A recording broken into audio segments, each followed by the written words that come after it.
I'm not locked in here with you. You're locked in here with me. Hello, everyone, and welcome to another edition of Real Estate Realities with the Rebel Broker. My name's Robert Whitelaw, and I am the Rebel Broker. Licensed real estate broker in the state of California, member of the National Association of Realtors.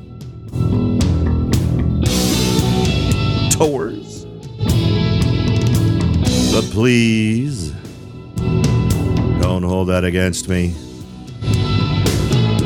Welcome back to it, everyone. Nothing is scarier than turning on your computer and having it tell you that it's setting up your new system when it's not a new system. So that was a fun recovery process over the last week. But we're back up and rolling. I'm going to talk today. This is going to sort of be just a chat. So you could sit down, have an adult beverage, lean back. I'm not going to throw a ton of stats and data at you. But I am going to talk about a subject I get asked fairly frequently. And sometimes it's peripherally related to questions I often get in listing appointments, those types of things. And it really brings together an awful lot of things we've talked about here on the show in terms of making smart choices as it relates to real estate and, in many cases, your relationship with your real estate person.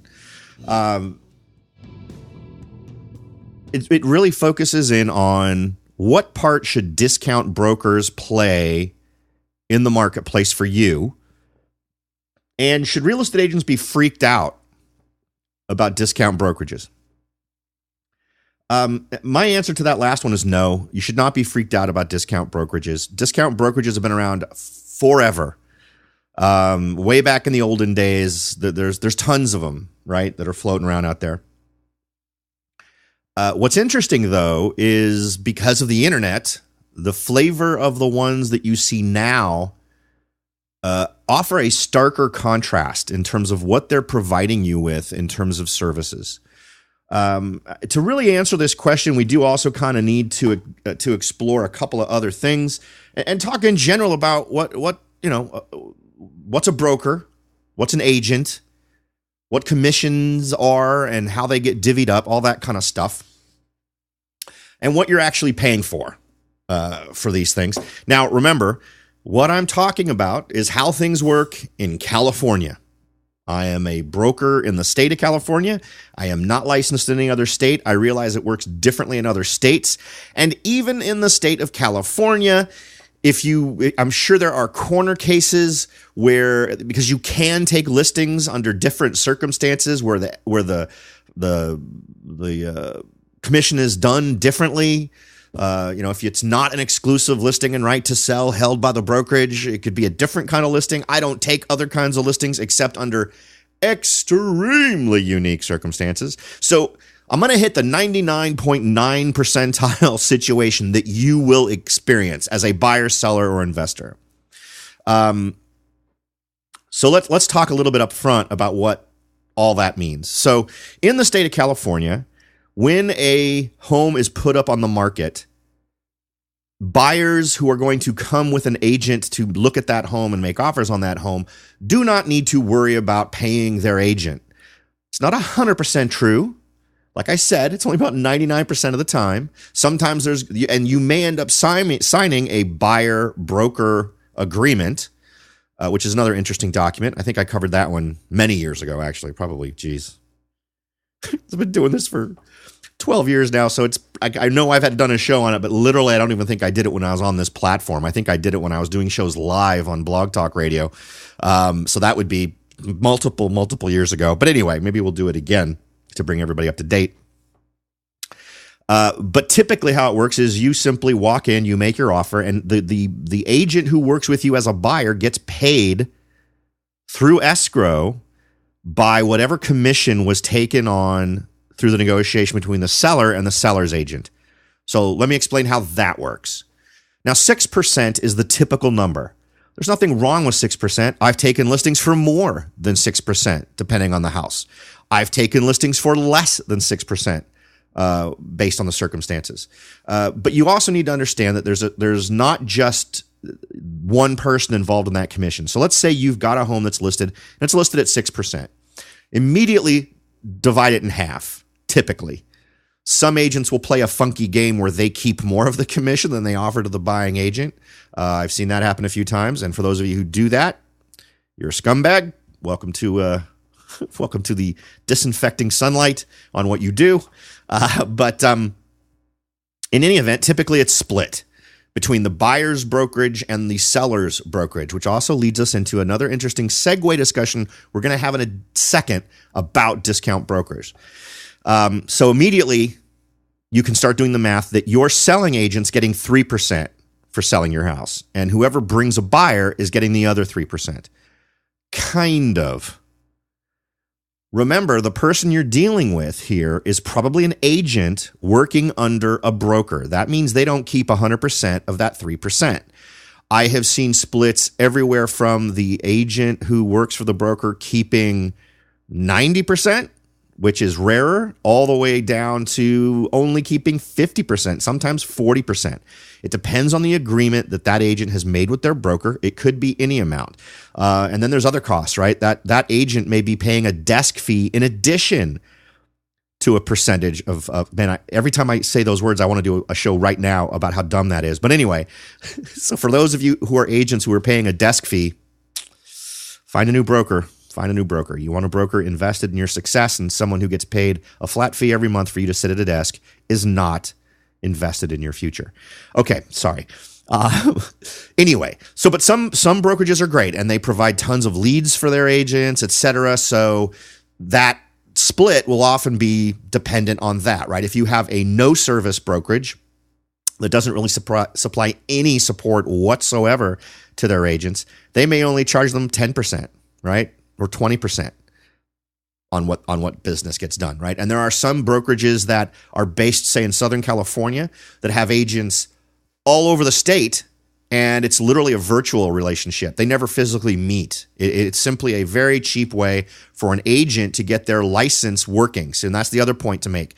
Real estate agents cannot work on their own. They must work under a broker based on this assumption that the broker is keeping an eye on what they do and making sure that they're living up to all expectations, both legal, ethical, and all those kinds of wonderful things. Okay, so there's the sort of lay of the land in terms of where these commissions go.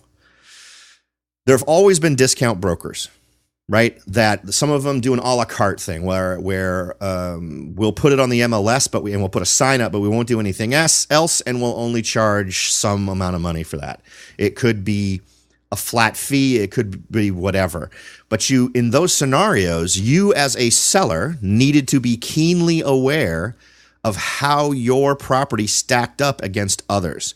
Now, in a seller's market, it's less important, right? If there's just no homes and buyers are coming out of the woodwork, maybe a discount brokerage option will work for you. But keep this in mind. And I dislike this practice, but it happens. There are agents that are going to stress or only show you properties that meet a certain commission criteria. Part of every listing that's in the MLS will have a little line that says commission, and that is the amount of commission that's being offered to an agent that brings a buyer. It could be 3% if it's a full 6% listing, and there would be no reason for someone to not show your house at that rate. It could be 2.5, it could be 2.0. Then you start getting into an interesting area. Once it's under 2%, you can go in and you can pretty much statistically show that those homes get shown less, right? My experience with this is more or less anecdotal. In the years I've been doing this, and we're working on over 30, right? This is my 31st year as a licensed real estate person, whether it was as an agent or as a broker. I have worked at places where I could see a home that had a 1.5% commission, and that sucker hung around forever, got showed very little. And the only explanation after me viewing the property was it's because no one wanted to put the work in to get only a 1.5% commission or something along those lines, right? So you as a seller need to recognize that the commission you're offering to the buying agents out there that are representing buyers is going to be a motivator or a demotivator to agents. Now, the good news is we live in an era where typically real estate shoppers, buyers, are not just looking at what comes out of the MLS through their agent. They're also looking at Redfin. They're also looking at Zillow. They're also looking at Trulia. The important thing to keep in mind, though, is all of those sites do not get their listings on their own, right? If you see a listing on Zillow and Trulia and Redfin and every other site, Yahoo Real Estate, it doesn't matter. The reason they're getting those listings to be shown is because they're plugged into the MLS systems.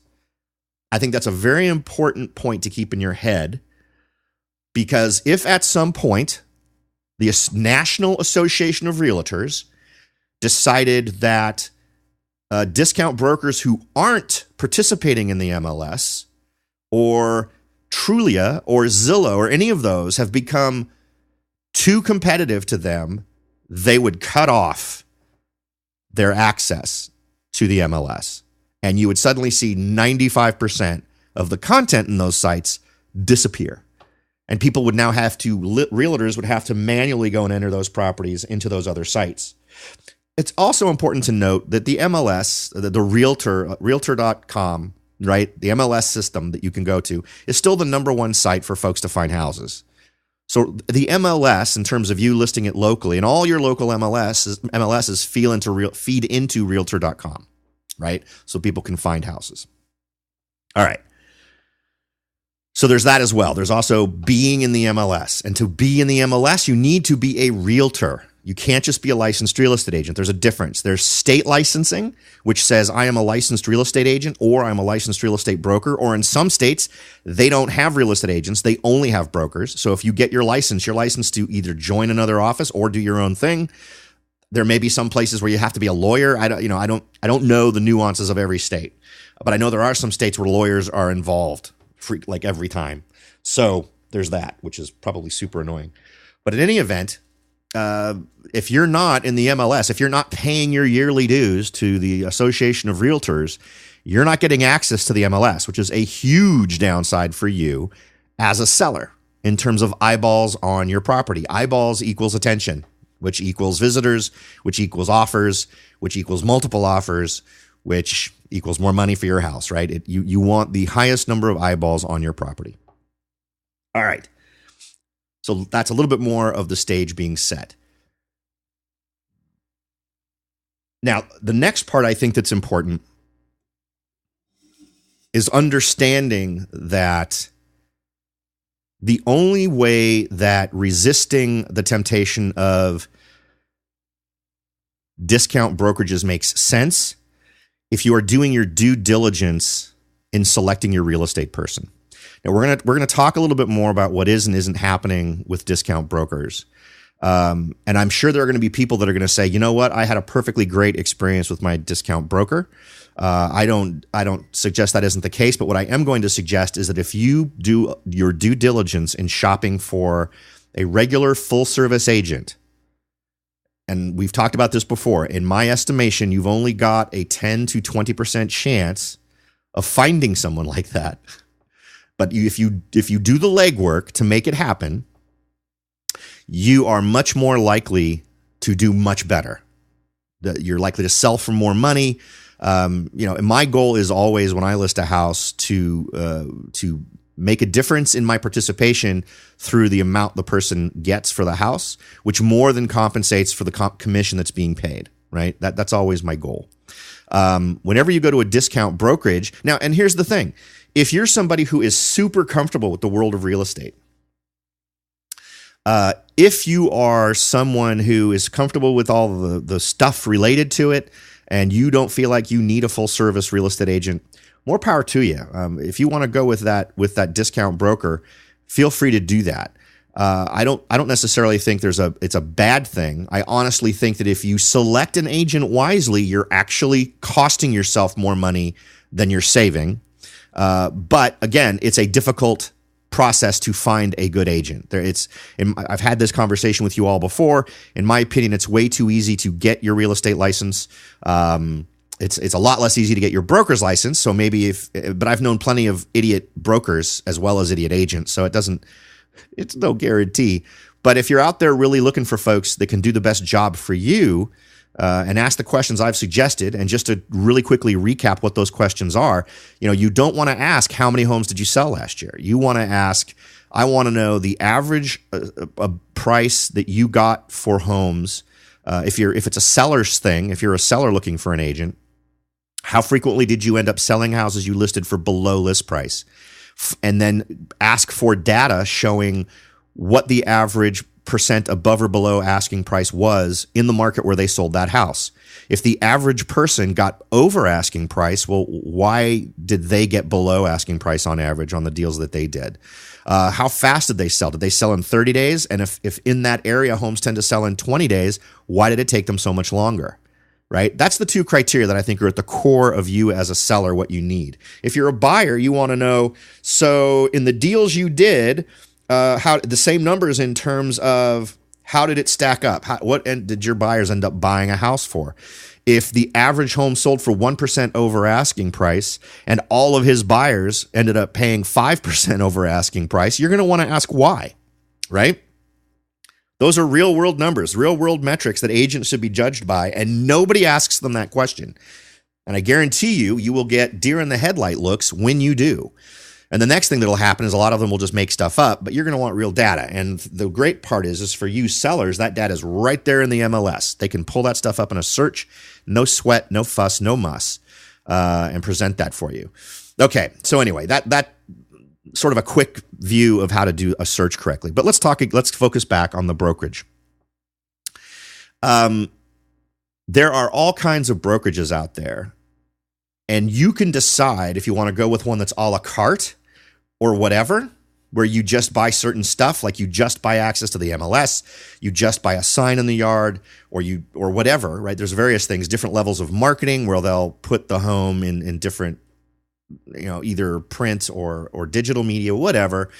They're all out there. What's super popular now, though, is one that I think absolutely, clearly, without question, is a horrible value proposition for everyone. Now, I'm talking about, I believe it's called Rex. That's one example. There may be others. And they do a 2% commission. But here's, and you can go back. This is not me making up new rules because I need to trash a specific model of discount broker. These are things I've talked about before multiple times over the 10 plus years I've been doing this show. But it does many of the things that are the worst possible for you as a seller. So let's go over things you should demand as part of your effort to get your home sold that is not part of this extreme discount model. Now, first of all, these are not licensed realtors or members of the Association of Realtors. Is that a big deal? Not horribly, I guess. But it does mean they don't have access to the MLS. At least I don't think they're realtors. I read their entire site, and nowhere does it have the emblem for realtors. Does it say they're realtors? And since they don't put it on the MLS, which that it does say, I'm guessing they don't. So they are not sort of living under the umbrella of the National Association of Realtors. Now, that's not a huge deal. I mean, I'm sure there are perfectly wonderful agents who don't work for the National Association of Realtors. However, that does mean that you are now not able to lodge any complaints relating to their ethics to the Association of Realtors because they're not a member of that association. It also means that they are only required to live up to the legal requirements in your area and not the more stringent ethical requirements that are put in place by the Association of Realtors. Now, you all know who've listened to this show for a long time, I am not by any means a cheerleader for the Association of Realtors, whether it's the National Association or the local association. I call them out constantly on stuff that I think is a little bit duplicitous and oftentimes deceiving. So I'm all there. However, I do like that if you do something unethical as a realtor, you and folks out in the world, buyers and sellers, can lodge a complaint and get a hearing. an honest hearing. And some of them I've heard of have ended in a great result in terms of agents getting their ability to operate as a realtor revoked for a period of time or had their membership eliminated. But it's also a great thing because if there is something that rises to the level of being a violation of the law in your state, the association will escalate it to that level. So they absolutely act as a mediary for you, or at least a mitigating step if you feel like you've been horribly wronged by a real estate agent. Okay, at this point, we're going to take a quick break. But when we come back, we're going to talk more about discount brokerages and what I think is probably one of the most toxic options today that nobody should be considering. So don't go away. We'll be right back. Are you ready to jump in and start your search for your first investment property? Maybe you've decided that it's time to own your own home, or maybe you're ready to sell your home and move on to something new. No matter what your goal is, the Rebel Broker can help. That's right, aside from hosting this show, I am also the owner, broker of Whitelaw & Sons Real Estate Services right here in Silicon Valley. With over 25 years experience serving Silicon Valley, Morgan Hill, San Martin, and Gilroy, I or one of my great agents can help you achieve your goals in real estate.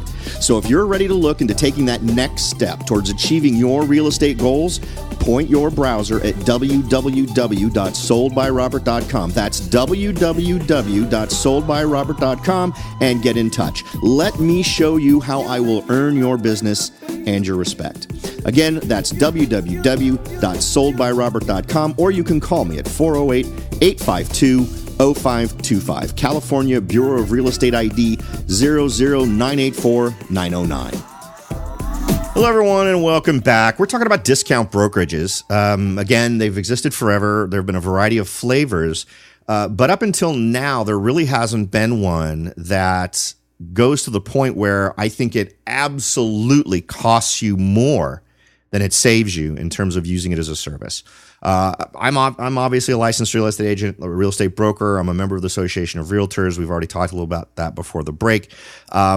But there are a couple of things I think we need to talk about that stand independent, right, of discount brokerages that you as a person just shouldn't tolerate, really, from your agent, regardless of which side of the equation you're on. Now, we already talked about the Association of Realtors and the part it plays. I know the Association of Realtor requires folks to take an ethics course and do that on a regular basis. I just took mine a couple months ago. So there's an additional layer of ethics that gets laid on top of someone who's a member of the Association of Realtors. Count that for whatever you like, even if you don't think that additional requirement in terms of training is a good thing. It is a good thing that you as a customer can complain to them when you have a problem. So that even if, let's say, they don't rise to the level of committing a crime, but they do violate the ethics of the Association of Realtors, they can be punished for that, right? Which can have a direct impact on their business. So I think that's good. It's an extra layer of watchdog. You can decide whether how aggressive that watchdog is, but there's at least a watchdog there, right? So that's number one. Number two, never list your house with someone who's not going to put it on the multiple listing service. Just don't do it. That is, even if you want to make an argument about where the realtor.com site places in terms of where people go to find a house, you don't want to cut out an organization or a site that at least is in the top three, right? If we want to make an argument, in terms of folks I deal with, the clients who I talk to are doing Realtor.com, Trulia, Zillow, and maybe Redfin in there somewhere too. Redfin, I think probably jogs in and out of the top three. But you do not want to exclude a major player, and the Realtor.com is a major player. Not having you're cutting potentially just tons and tons of people from seeing your listing, and these deep discount brokerages are doing exactly that. Here is the next part that really annoys me, and it's something I have repeatedly told you all to avoid: double-ending a transaction. Now, double-ending a transaction means that the same folks handle both the buyer's side and the seller's side. Now, can this work? Absolutely. I've done several deals over the last couple of years where I did both ends. But they have to meet a certain criteria for me to do that. If they don't, and I do get both the buyer and the seller, I give one of those two clients to someone else. so that they can physically be represented by a different person. I think that's critical.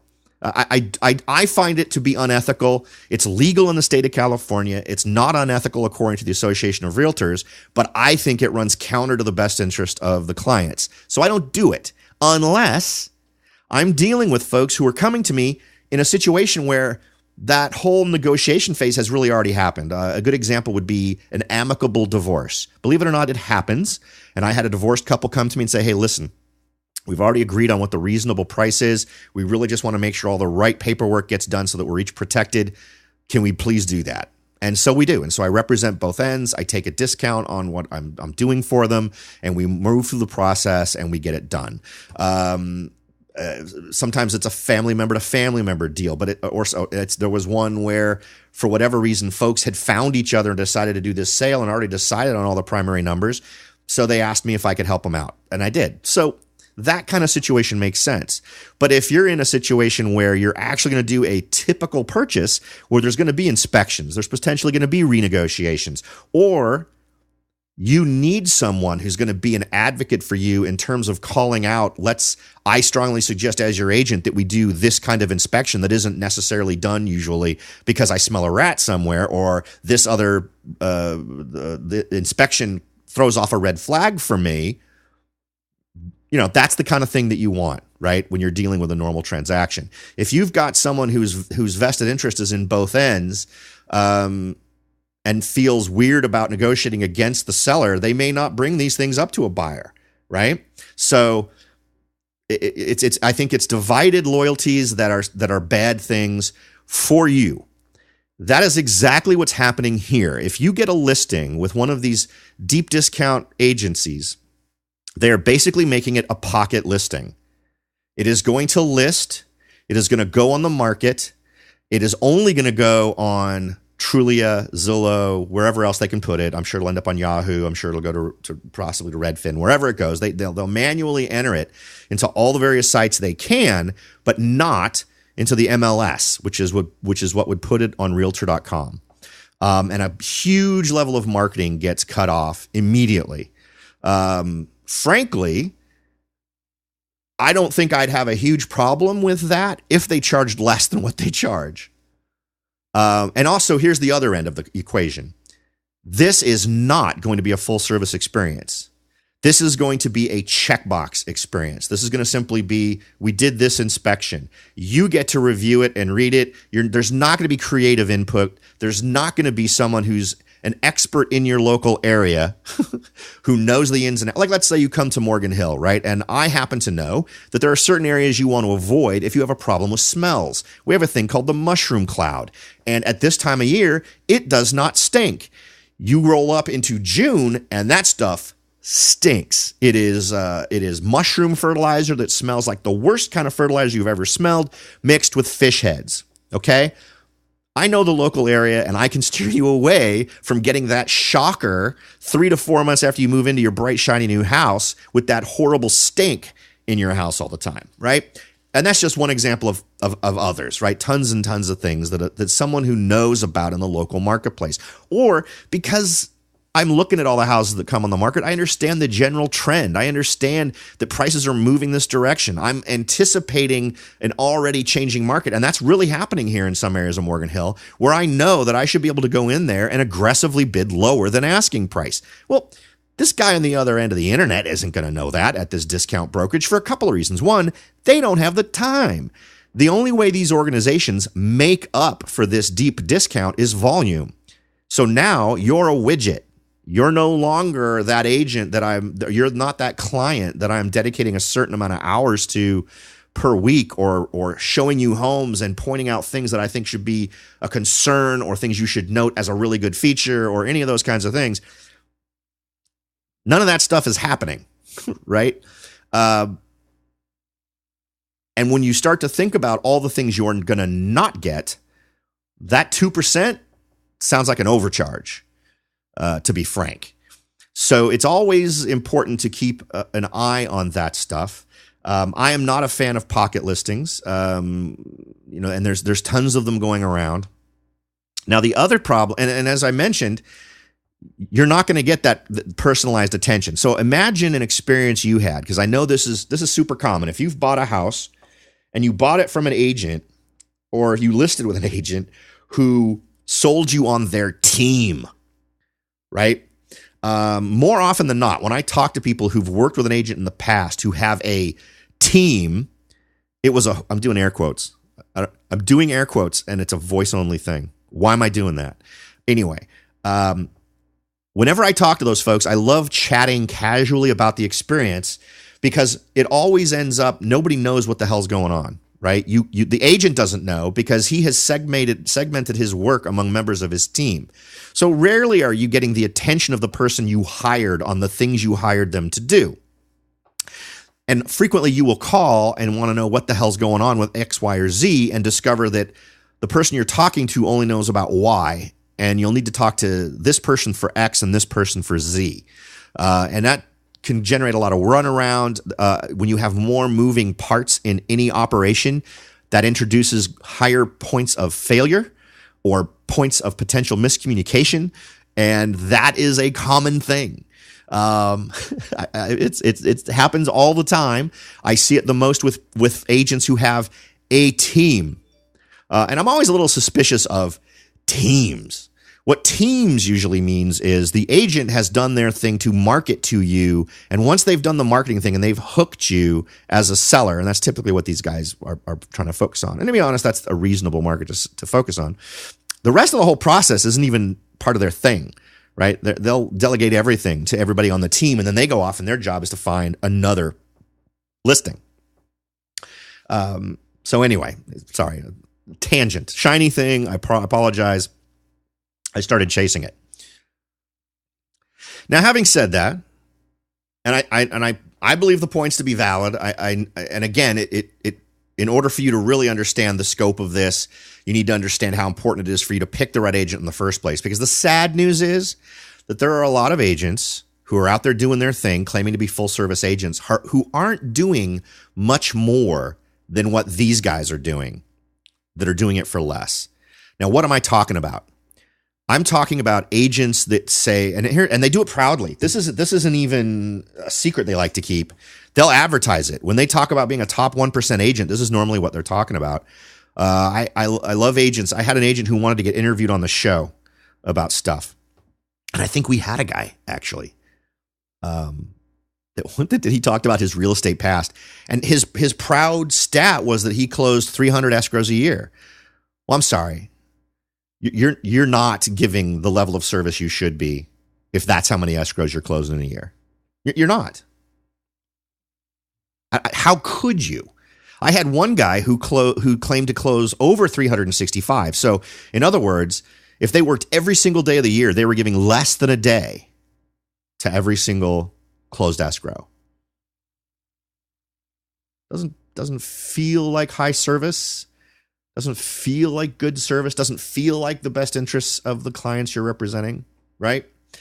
So anyway, if that's what you're finding, if you're trying to decide between an agent whose biggest marketing data to you is I closed hundreds of escrows last year versus a discount broker, I think there's a reasonable argument to be made for going for the discount broker. But focus on the data that's important to you. What's actually going to make you the most money? What's actually going to get you sold faster than everybody else? And here's another thing. At the level of compensation they're working with, it's hard to imagine the quality you're going to get from someone who is local. Now, I don't know how local they are. I don't know how easy it is to get things done. I mean, remember, it's got to be a volume proposition. These people have to be doing an awful lot in order to earn a reasonable living. To do this stuff. Now, my understanding from my reading of these websites is there are local folks, but I can't help but think you may end up inheriting a lot of the tasks that are normally handled by a full service real estate agent, and that the folks at the discount aren't going to do things like, for instance, one thing I do is I show up for all inspections. I stay for the entire inspection. I observe what they're doing. I find out what they're finding, and I have a conversation with the inspectors to see what they're concerned about, right? And that's about a hands-on process. The last home that I sold, well, they left a ton of stuff in the house.